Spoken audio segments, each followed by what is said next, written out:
সেদিনকে আমার বন্ধু গেদু আর তার বউ রাতের বেলা ঘুমায় আছে। হঠাৎ করে ওর বউ ধরফর করে উঠছে, কি জানি দেখে ভয় পাইছে। বলতিছে ভাই আমি তো ভয় লাগছে, আমি বুকে থুতু দিচ্ছি। পাশে থেকে আমার বন্ধু বলতিছে বাবু খাবার জিনিসে থুতু দিতে হয় না বাবু। একজনকে ডেকে নেব, খুলনা খালিশপুর থেকে আসছে তারেক মাহমুদ।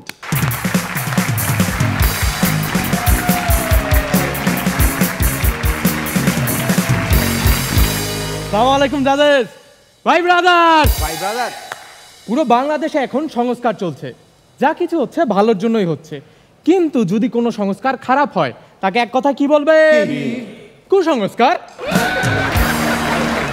ভাই গ্রামের দিকে একটা অদ্ভুত কুসংস্কার আছে, রাতের বেলা চুল আশ্রালে নাকি ভূত আসে। আমি তো কতবার রাতের বেলা চুল আশ্রাইলাম, কই ভূত তো দেখলাম না। আমিন ভাই ভূত মনে হয় আইছিল, আমার যে চেহারা ও নিজেই ভয় পায় চলে গেছে। সেদিনকে আমিন ভাইরে দেখি মন খারাপ করে চুপচাপ বসে আছে। আমি বললাম ভাই কি হয়েছে, মন খারাপ কেন?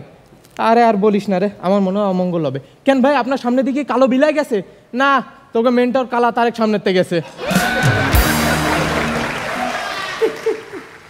তুষার ভাই বলেন তো দৈত্যের মাথায় শিং থাকে কেন? ভাই একজনের সাথে আরেকজনের মাথায় একবার ঠুসা খাইলে যে দ্বিতীয়বার ইচ্ছাকৃত ঠুসা দিতে হয়, এই পারিবারিক শিক্ষা তারা পায় নাই। ভাই মিডিয়াতে একটা অদ্ভুত কথা প্রচলন আছে, মিডিয়া পারে না এমন কোনো কাজ নাই। আমি মানি না ভাই, এইটা কুসংস্কার। তাই যদি হইতো আমার দিয়ে পারলে ফেয়ারনেস ক্রিমের অ্যাড করে দেখাতো। ভাই কথায় আছে জুতার উপর জুতা রাখলে নাকি দারিদ্রতা বাড়ে। ভাই আমি বুঝি না, আমার সরল মনে দুইটা প্রশ্ন। এক, এই জুতার দোকানদারগুলো বড় লোক হয় কেমনে? আর দুই, এই যে ডান্স ক্লাবে একজনের পায়ের উপর আরেকজন পা রাখে যে নাচে, আপনাকে কি মনে হয় এরা গরিব?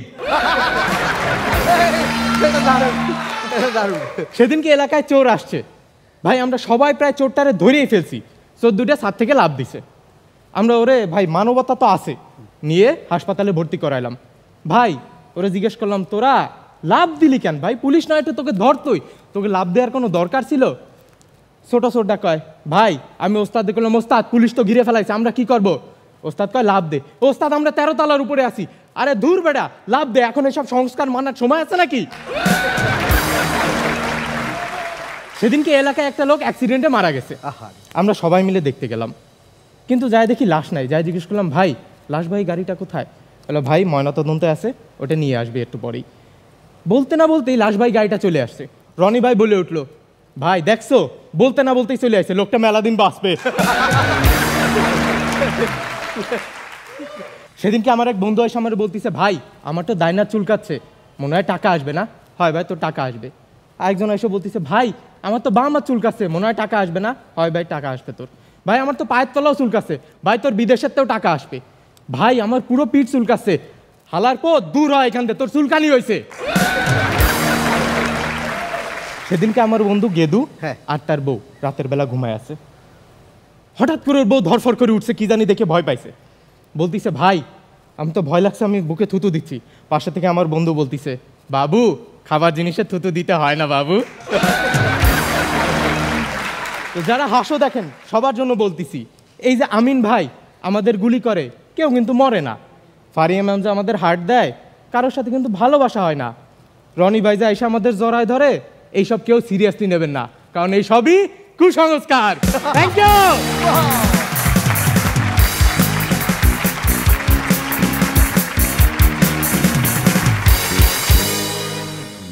হাসি মুখ দেখলে সবাই বলবে খুব ভালো, হাসি স্বাস্থ্যের জন্য ভালো, দুর্দান্ত, হাসলে মন ভালো থাকে। আর আমাদের দেশে কাউকে হাসতে দেখলে বলবে তোর কপালে দুঃখ আছে। আর টিপটা কি, ওই যে মা একটা কাজল দিয়েছিল, সেটার প্রভাব মনে হয় এখনো অনেকের আছে, যে কোনো মেয়ের আর নজরে লাগে না। কেমন লেগেছে আমাদের বিচারকদের? শুরুতে আপনি বলবেন। খুলনার নাকি? হ্যাঁ আমাদের এলাকার তো কথাবার্তা কিন্তু অনেক ঠিকঠাক, গলাও ভালো, উচ্চারণ ভালো, সব কিছু ভালো। ওই যেটা হয় কমেডির ইমপ্রম্পটু একটা ব্যাপার লাগে, ইমপ্রম্পটু বলতে ইমিডিয়েট করতে হয়, ওইটা মুখস্থ করে হয় না, সেইটা একটু আমার কাছে মিস মনে হয়েছে। আর সংস্কার নিয়ে বোধহয় আর একটু কিছু ভালো গরম কিছু হলে ভালো হতো, মানে কেননা চলতি তাকেই তার উপরে হাসি ওড়ানোটাই কিন্তু কমেডির বৈশিষ্ট্য।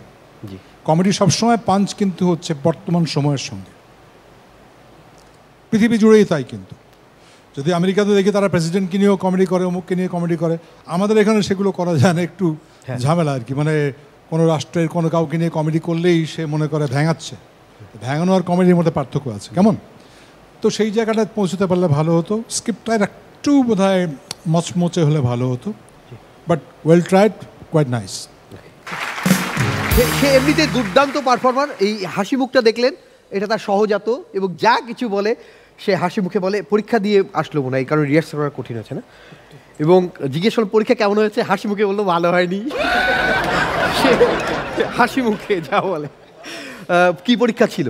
Lab test. ল্যাব টেস্ট, ওকে। এটা খুলনা ইউনিভার্সিটিতে ফাইনাল পরীক্ষা, মাস্টার্সের ফাইনাল পরীক্ষা চলছে। আর ওইখানে বাদ দিয়ে সে ওখানে স্যারকে বলেছে, আমি স্যার বেশি সময় দিতে পারবো না, আমার ওইদিকে ফাইনাল আছে।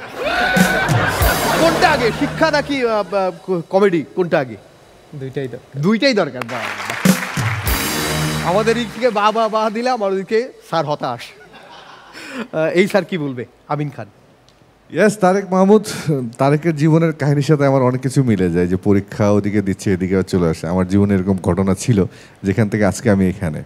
তো সো আমিও চাই তুমি দুদিকেই সফলতা লাভ করো। আর পারফরমেন্সের ক্ষেত্রে যেটা বলবো, তারেক, এটা অনেক দূর তুমি চলে এসছো।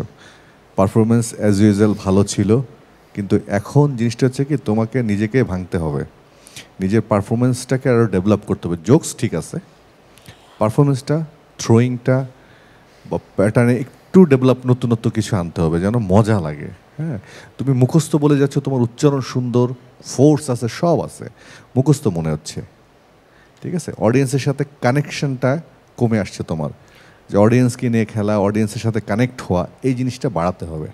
ওকে, যদি নেক্সট রাউন্ডে যাও, এটা অবশ্যই খেয়াল রাখতে হবে। ওকে, অল দ্য বেস্ট। আমিন ভাই, আপনি কোনো কুসংস্কার বিশ্বাস করেন? অনেক সময় করে, এখন আর একদমই করি না। তবে একটা উনি মনে প্রাণে বিশ্বাস করে, এসব বাসা থেকে বলে দিয়েছে, যে অন্য নায়িকার সাথে ক্লোজ হলে কপালে দুঃখ আছে। এই একটা কুসংস্কার, এটা মানতেই হয় ভাই। এটা সবসময় সবাই মানে। ওকে, শবনম পারিয়া। আমি আসলে ভেবেছিলাম ওকে যেটা বলবো সেটা আমিন ভাই বলে ফেলেছে। তারেক ভালো ছিল, কিন্তু আমি চাই নেক্সট এপিসোডে আরও একটু ডিফারেন্ট কোনো পারফরমেন্স, একটু অন্য টাইপের। তুমি তো সবসময় এটাই করো, একটু যদি ডিফারেন্ট কিছু করো তাহলে ভালো লাগবে। Best of luck. ওকে, মেয়েরা তো খুব আয়না দেখে, এই কুসংস্কার কি আপনি বিশ্বাস করেন? বলে যে ভাঙা আয়নায় মুখ দেখলে নাকি ভাগ্য খারাপ হয়, এরকম শোনেননি? ভাঙা আয়নায় মুখ দেখলে? আমি একটা কুসংস্কারই, আমার হয় যে এক শালিক দেখলে আমার একটু মন একটু কেমন যেন করেছে, এক শালিক দেখলাম, এছাড়া আর কোনো কিছু। জোড়া শালিক, ওকে, জোড়া শালিক। ভাগ্য কিভাবে ফেরাতে হয় আমার কাছ থেকে শিখে নেন। জোড়া শালিক দেখলে ভাগ্য ভালো হয়, এই কারণে আমার বাসায় আমি জোড়া শালিক পুষেছি, প্রতিদিন দেখি। আপনি এই কাজটা করতে পারেন। ওকে,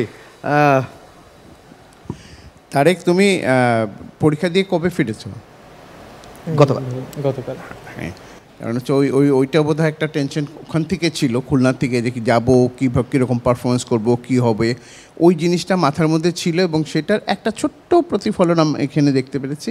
ওই টেনশনটা এখানে একসাথে পারফরমেন্সের সাথে মিক্সড হয়ে একটু সেই তারেক থেকে একটু দূরে সরা, কিন্তু তোমার পারফরমেন্স যথারীতি ভালো ছিল। আর আমিন বারবার যে কথাটা প্রথম থেকে বলছে, যে তোমরা যারা বিভিন্ন এলাকার, তোমরা আঞ্চলিকতাটাকে একটু প্লাস করো, তাহলে ভেরিয়েশনটা আসবে। ভালো ছিল। তবে আমার মনে হয় যে দুই প্রিপারেশন একসাথে হতে পারতো। ল্যাব টেস্ট যেহেতু ছিল, ওই বিষয়টাই যদি আজকে এখানে ওই কন্টেন্ট হতে পারতো। কি বিষয়, কি ল্যাব টেস্ট হলো ওখানে, কি ল্যাব টেস্ট হলো? আচ্ছা, এলইডির ক্যারেক্টারিস্টিক্স। ও আচ্ছা, ওইরকম যদি হতো, যে এরকম একজন গেছে ইউরিন টেস্ট করতে, সাথে করে চানাচুর নিয়ে গেছে, ডাক্তার বললো এটা কেন? বলছে না, খালি মুখে টেস্ট করবেন। ওকে, অনেক ধন্যবাদ, থ্যাংক ইউ। প্লিজ।